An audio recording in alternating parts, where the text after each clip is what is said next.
What is going on, guys? XHOUNDISHx here, and today I'm going to be bringing a PvP gameplay and showcase of the LDR 5001 sniper inside of Year 2, and I also wanted to make a few comparisons between this sniper, the longbow, which is also new to Year 2, and the 1000 yard stare as well. But firstly, I want to say a big thanks to my pal xHOUNDISHx on Xbox for letting me use his LDR for this video. As always, it's much appreciated. But firstly, we're going to take a quick look at the role of this weapon. So in the sights we have Hawkeye SLR 15, long view SLR 20, and finally we have ambush, which is probably the general favourite PvP scope out of these, but we've got some pretty nice scopes in general. Then we have guerrilla fighter for increased accuracy, handling and damage resistance when shooting the weapon from cover, speed reload to reload the weapon more quickly, hand-laid stock for increased stability at the expense of range, and then small bore for increased range and stability with slower reload and mag size, and finally firefly.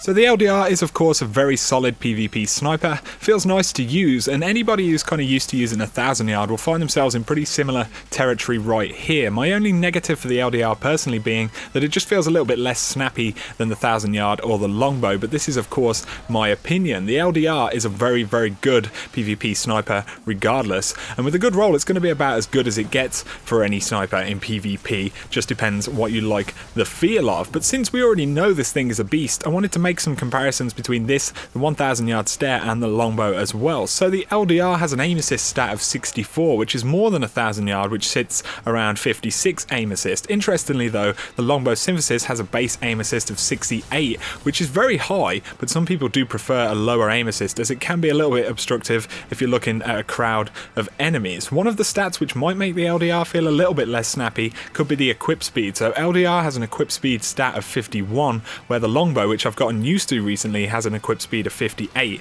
These are pretty small differences, but you know, they can have a pretty big effect on how the weapons feel. The LDR also comes with less stability than the other two snipers, but again, it's a fairly negligible amount, and it isn't the biggest deal on a low rate of fire sniper anyway. And finally, the LDR has slightly better reload speed than the 1000 yard, but overall these weapons are very similar, and I'd say if you're a big fan of the 1000 yard and you get a good roll of the LDR, you're going to enjoy it quite a lot. Personally, I like the feel of the longbow, but that's just me right now. You know, outside of the stats we've seen, it's pretty hard to quantify why we might prefer one over the other. So I have gone off on a bit of a tangent there, but as well as looking at the LDR in general, I wanted to point out what makes these weapons, you know, ever so slightly different. So let me know if you've used the LDR down below in the comments, or if you have a nice roll of it. That'd be pretty awesome to see. And let me know as well which of these is your favourite sniper to use. But if you have enjoyed the video, guys, please hit that like button and feel free to hit subscribe as well for a lot more Destiny content. But for now, you guys have an awesome day.